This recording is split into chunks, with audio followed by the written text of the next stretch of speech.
going on, everybody? You're watching The Sit Down. I'm DJ Sixsmith, hanging out with Aida Rodriguez. You got your brand new show here with Tiffany Haddish. This is a big time for you. Welcome aboard. Thank you. I appreciate How's everything going? Everything is going well. I am sleep deprived. But I'm a comic, so that's part of my life. It's kind of the life, right? Yeah. Like the driver asked me, when will you sleep? Because I was complaining about being tired. I said, I will be able to get some rest on Tuesday and Thursday of next week. So you already have it mentally in your mind. Yeah, that's when I'll get a full night's sleep. Yeah. Because you do these gigs late at night and you're hustling still because it's a long journey and people don't understand how long a journey. And it's one thing to just be a regular comic, but you've had a crazy, wild story. So what's it like seeing your stuff on Netflix now? You know what? It's beautiful. It's bittersweet because some of the people in that special are no longer with us. But it is like some people. I had someone send me a message on Instagram, like I tried to stay away from the trolls and the comments, but I'm a person, and of course I have my crazy days where I'm like, I'm not having it today, not today. And this guy was telling me that he was disappointed in me because he felt like I was exploiting my family for a Netflix special. Come on. And to that I say, you know, my uncle was murdered in a hate crime. He was beat to death in Miami. The police still know, they know who did it. Nobody wants to speak forward. And if I can use my voice to speak on behalf of that and help bring justice to my uncle, because he was a Puerto Rican man that was killed for being gay, I will use my voice for that. And the other thing is that my family watched this before anybody else did, and they loved it. And my grandmother and my uncle live on through these stories. Like, they passed away in the physical, but we keep them alive through the stories. This is going to be here forever. Absolutely. My grandchildren, and whenever I have them or whatever, will be able to hear the funny stories about their great grandmother and uncle and me and my mom and the stuff that happened. It all happened for real. That's real life. I mean, your family has experienced some really tough heartache, and you should be able to talk about it. And you can put a little bit of a comedic spin on some things, but you're not exploiting your family. No. It's your personal story. And when we're watching a comedian, we want to connect with those personal stories. So how do you play with that in terms of using your story and building your set? Well, you know, I love talking about social issues and political issues. And there are like people who, like Dennis Miller, who has a political set. You know, I'm on the Young Turks regularly, and I'm always talking about these issues. But for me, it's very important to, I have my own style of comedy, and so I like to write down like all the things that I want to tackle, and then I think about the things in my life and the things that have happened and how they relate to those issues. And so I like to tackle the issues through my personal story. Like I talk about the Me Too movement, but with regards to how I was raised and the women in my family. You know, I'm talking about like the dynamics of domestic violence, because you always hear about it from the perspective of men abusing women, but I was raised by women who were just as violent with the men. You know, it's important to me to talk about family dynamics.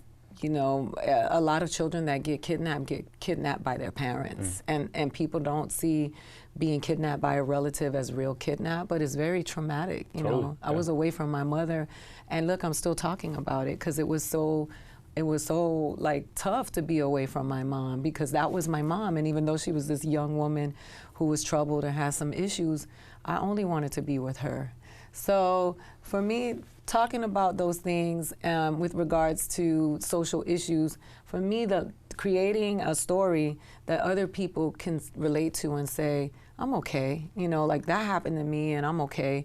Like, that's what it is about for me. It's just, you know, giving my story to the world to release people from the guilt and shame, because a lot of us are really driven by guilt and shame. Yeah, it is a really incredible thing. And if you let that bog you down, it can eat up your whole life. Yeah. And listen, we all sin, we've all done some messed up stuff. We need to talk about it, because that's really the only way to learn about it. Yeah, no, absolutely. So how long were you away from your mom? Well, I was away from my mom about a year, I think it was. And how old were you? I was about, I was 4 or 5 years old. I was in that age range. And it was so hard every day, you know, talking to my mom, telling her, please come back, please come back. It was really, really tough. I have a picture on my Facebook page of when my mom came back, and she was dressing me, and she was putting a pin on my lapel because she wanted people to know I was a girl, because my grandmother cut all my hair off when they stole me. And I look at that picture and I can feel that moment of, she's back. I got my mommy back. And you were telling me off camera that you kind of look like your mom here. I do. And that's not even a conscious thing, or was it? It's, you know, it just hit me right now when I walked in, because my mom makes that face. She has those same creases around her mouth, and I have her teeth. And she does this thing where she looks up, and it's just, I don't even know that I'm doing that. It's just learned behavior. It happens with me, with my parents, and even though it's like I haven't lived with them in a few years, I'm still doing stuff that I can say. You hear him showing off. He said parents with an S on the end. No, it's just single mom here doing her thing. I like that. So when did comedy come into the picture for you? Because you have all this stuff going on in your life. Things are complicated. When does comedy pop in? 11 years ago. You know, and people, the other thing was the Judgment Squad is alive and well, and they're just everywhere, right? Because I started doing stand-up while I was homeless. I also had a full-time job that I never quit, and I was, you know, I lived my life with my children like the movie Life is Beautiful. All the stuff that was going on in the world and in our lives, they were not aware of it, because I never allowed them to depart from normalcy. Even when we were living in a Best Western, it was come home from school, we do homework, we watch something together, we have dinner together. It was just, it was important to me that I did not disrupt their lives. And I wasn't homeless because I was pursuing the entertainment business. I was homeless because I was wronged. I was you know, I had a very ugly divorce, and there were some horrible things that were done to me to financially oppress me so that I could come back, because that kind of stuff happens to women all the time. And I was not gonna allow that to deter me from maintaining the life that I was living in Los Angeles with my children, because I did move away from Florida. I did not want to be in an antagonistic situation with my ex-husband, and I wanted to create a world for my kids where, regardless of what was happening between me and their father, that they would still have a positive image of him, because at the end of the day, he was still their father. So I was working at a brokerage, and I did this roast of a girlfriend of mine that is, she's just regular, not in the entertainment business, but she wanted a roast for her birthday. Chris Spencer, who created Real Husbands of Hollywood with Kevin Hart, they were friends from college, but she and I met through our sons, and she invited me to come do this roast, and she invited Chris to like headline the roast. And when I did the roast, he said to me, he said, "Hey, you're a comic." You know, he was like, "I don't know if you know this, but if you've been bumping around and you can't find what you need to be doing," he's like, "because you're supposed to be doing stand-up comedy."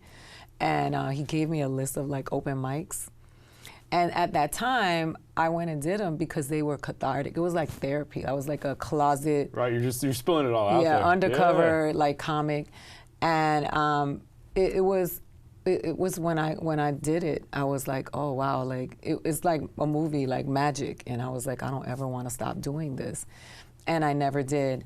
But I was still working, you know, and I maintained this really, just a very strict, I had these rules with myself. Like I didn't go on the road until my daughter was in high school, because I did not want for her to be without me. And I sacrificed a lot of my opportunities in my career.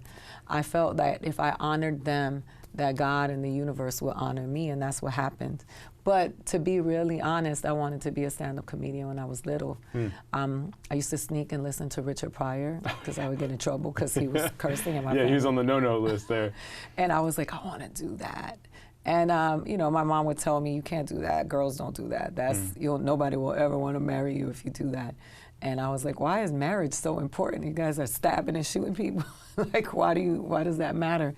But I love stand-up. I used to love Johnny Carson. I learned how to speak English watching TV and listening to these men be funny, and women, and Lucy, you know. So I've always wanted to do it.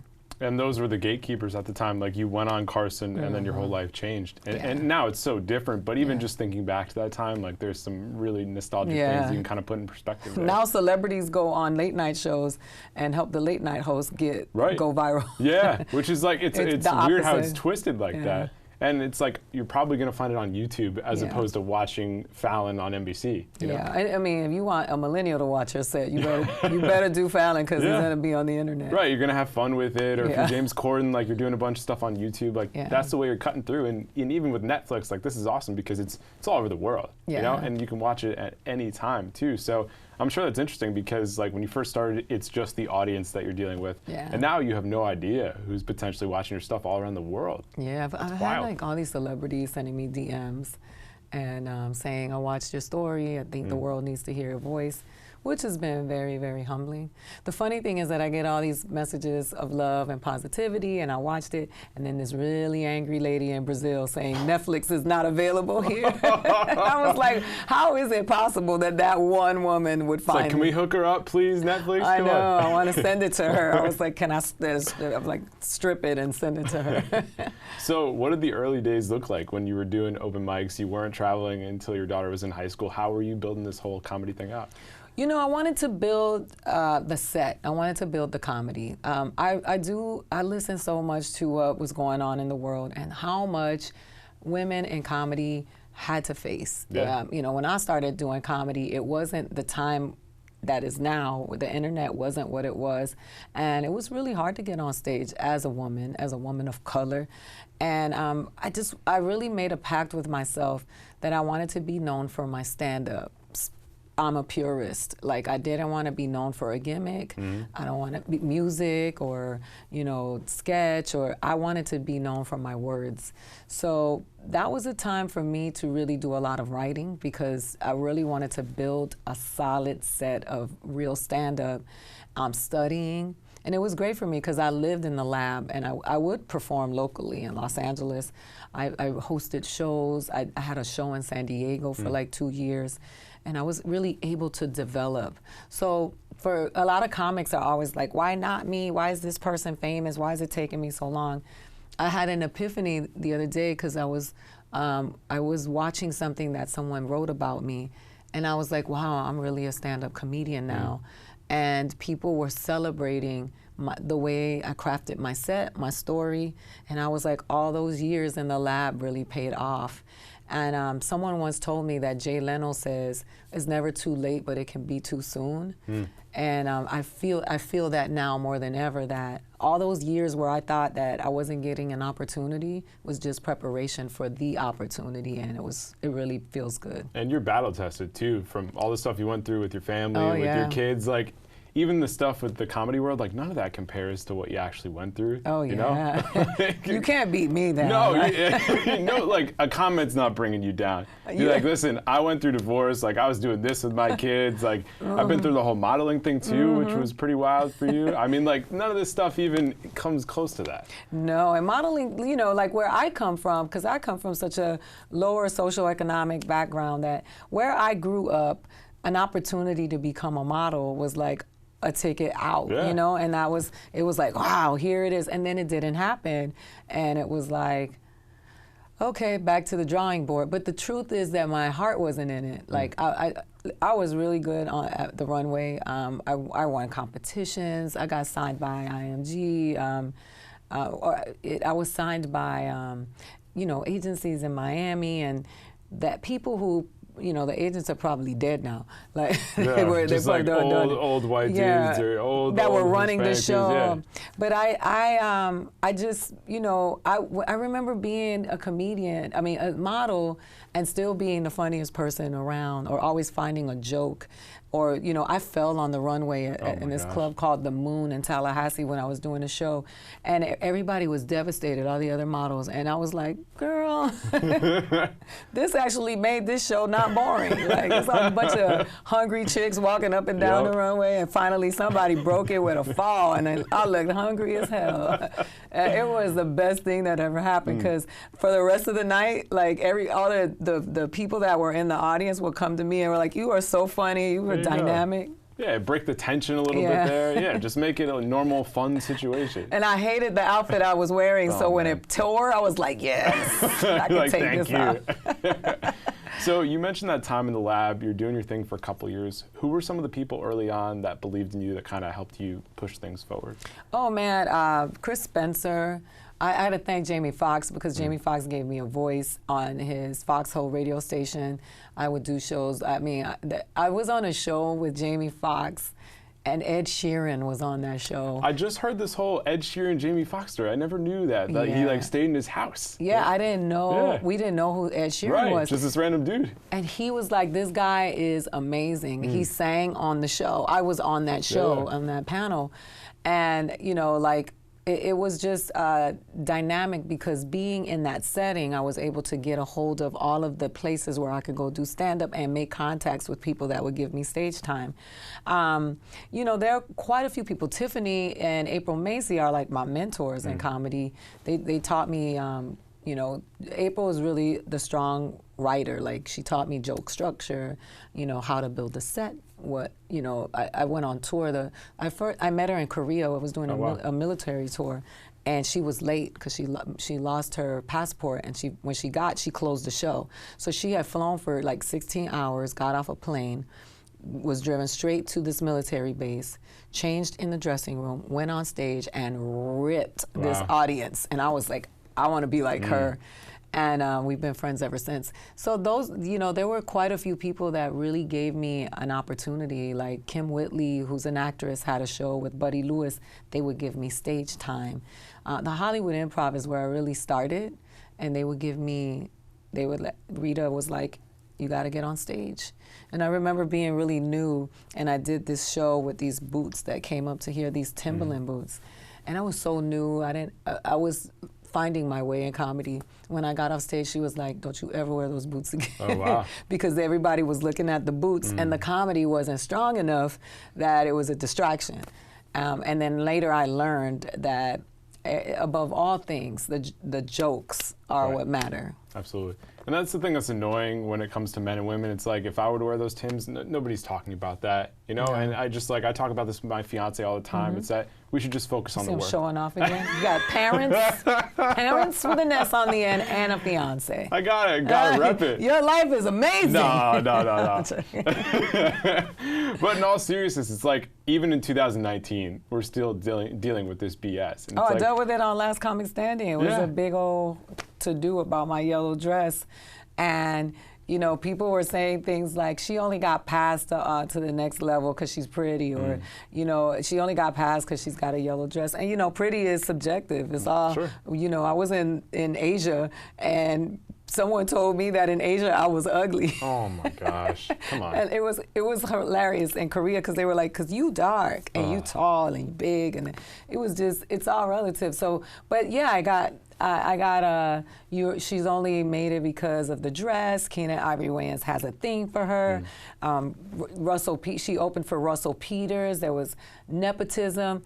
I was on Last Comic Standing, and from the 100 finalists, when I made it to the top 28, there were at least 25 people on that show who had opened for Russell Peters, but I was the one that got singled out. Of course, yeah. It always happens like that. Yeah, it was funny. Because he's a great guy, and he gives other people opportunities. And he gave me one, and I was like, yeah, but they never said Nick Guerra or Tony Baker. They only said me. Singled you out, And it's like, well, let's just, the record reflect here. I've never, ever, ever had sex with anybody for any opportunity in comedy. I've only had sex to lower my self-esteem. Okay, so let's just be clear about that. I'm glad we cleared that. I've never, ever had sex for opportunity or gain. That's just not. It's not you. No. Definitely not. So there's a lot of BS that comes along the way. And you mentioned your relationship with Tiffany. You've known her for 12 years. You've seen her go through all the different things. What's it been like for her? Because you saw her as just a comic, and now she's doing all the different types of things as one of the most versatile people out there now. Yeah, you know what's interesting is that I was just telling someone yesterday, I remember talking to Tiffany right before Girls Trip came out, and then after Girls Trip came out, right? And I talked to her, and it was surreal because I think it was Variety magazine that said Tiffany Haddish is the funniest person on the planet. And that's the moment we knew, like, it's about to change. It's about to pop, yeah. And, you know, I talked to her, and I remember, like, it was so overwhelming because she went from, I got to figure out what I'm going to do next, to everybody on the planet was like, I want to be friends with Tiffany Haddish. I want to be in her orbit. And watching her, you know, watching her blossom has been inspiring, because I know how hard she worked. And before anybody knew, that girl's been doing stand-up since she was 16 years old, you know, and working really, really hard. She is one of the hardest working people I know. They influenced me. Her and April are so, we live tired. And it's just this, no days off, no days off, no days off. And watching her it's just been, it feels good to see a good person win. And I don't say this just for the cameras, because a lot of people get their talking points down, rehearsed. No better person, you know, she deserves it. She is, you've seen all the big deals that Netflix has done with comedians. How many have you seen take 6 people with them? I haven't seen any. And I guarantee you that her, she probably isn't making a fraction of what they made, right? But she took a pay cut. Yeah. She said, I want them to have an opportunity. And it was a very substantial pay cut. Wow. So nobody deserves to win more than her. And that's huge, because it opens the door for 6 more people, but it also shows that women can now be gatekeepers in the comedy world. And they haven't been for a very, very long time. And to me, that's significant, because a couple of years ago, this isn't happening. No. And now it's giving Tiffany and the rest of you guys an opportunity to really show your voice. So I think that shows some of the progress we have made in the last few years, you know? And she doesn't want anything in return. The only thing she asked in return was kill it. And pay it forward. Yeah. And you know, everybody always wants something, and they want something back. And you know, she didn't put her hand on my shoulder. You know, she didn't try to give me a massage. It's nice when it's just pure, right? To say like, hey, girl, just do your thing, right? Yeah. She's like, I just want you to do well, and I want you to pay it forward. I like that. So who are some of the other comics out there that you like their stuff that they're doing? Because people hit you up and they're like, hey, I love your story, but who are people that you watch and you're like, oh, I dig that. That's pretty cool. So I mean, I got to tell you, the women on this show, I love watching. I watched everyone's sets. You know, I went the night before, because 3 taped before me, and I sat in the audience and I watched everybody. And I was blown away by the fact that you hear the stories of so many different people. And this is not a talking point for me. Netflix did not tell me to say this. This is just me coming from the purest place. Tracy Ashley's been doing stand-up for so many years. We were on Last Comic Standing together to see her. She's such a great writer and such a technician. You know, like, she's probably one of the most seasoned comics out there. That's like, you know, people call Jerry Seinfeld and Chris Rock a technician. She's a technician. She knows how to write an perfect joke. Shantae Wayans, who is part of the Wayans family, but has been grinding it out and making it on her own, not through nepotism, but just made the decision that she had to go out there and create a name for herself on her own, you know, within her right. Flame Monroe, who's been doing stand-up for so many years and giving a voice to transgender women who come from that ghetto, lower income, social economic place that you never hear those stories, because, you know, you see Caitlyn Jenner in a Ferrari, but that's not the reality of a lot of that's not the majority of people. Yeah, especially in the trans community. Yeah, with a Woman of the Year, getting ESPYs and all that stuff. But that telling the story of a transgender woman that raised 3 children that are college bound by herself, you know, amazing. Marlo, who is one of the funniest people on the planet, and she was on that radio station with me. Oh, wow, okay. And we didn't even like each other because she called me a Mexican, and for some reason, because in Los Angeles there's this like black and brown tension, and she called me a Mexican, and I was like, I'm not Mexican, I'm Puerto Rican. And then I had this epiphany, I'm like, why are we both like, why are we butting but why are we like dissing Mexicans? Yeah, what are we doing there, like it's an insult, right? And I was just like, this is weird. But then Tiffany brought us together, and now I love love Marlo. Being in her presence always brings me joy. She always tells me how much she loves me and she's proud of me, but she makes me laugh. Like, she's one of those people that's undeniably funny, and when you sit down with her, you just roll laughing, you know? And then April Macy, who is one of my best friends and one of the funniest people I have ever met, one of the smartest women I know. And she's the only white woman on this thing. And Tiffany selected her for a reason. And you know, I'm all excited about the inclusion and the diversity, but I don't want to forget her because her story is one of that needs to be told. April's grandparents are like the first documented couple to die of AIDS in America. And she grew up just as impoverished, and she acknowledges her privilege of being white, but still like had such a story that me, her, and Tiffany have we laugh because we all grew up the same way with the same dynamic. But I was the Puerto Rican girl in the ghetto in Miami, April in Pennsylvania, and Tiffany in Los Angeles. But it's the same story. But you're all connected. And we all have crazy mothers. And that's something you could talk about for hours. Yeah. Right?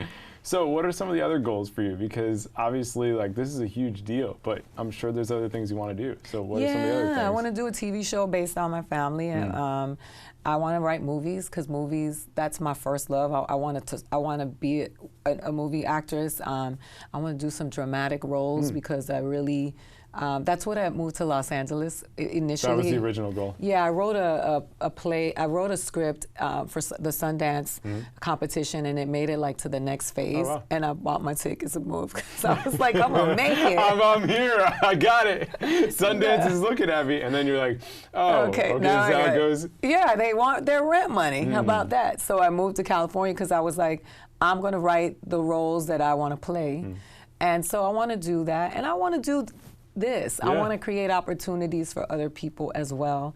And you know, I just want to be able to create a world that employs women and marginalized people and give opportunities and voices to people that you never heard, and just connect people through those stories. Amen to that. Yeah. Aida, thanks so much. Thank you for having really nice me. to meet you. Check her out on Netflix. You won't be disappointed. That's Aida. I'm DJ. See you next time here on The Sit Down.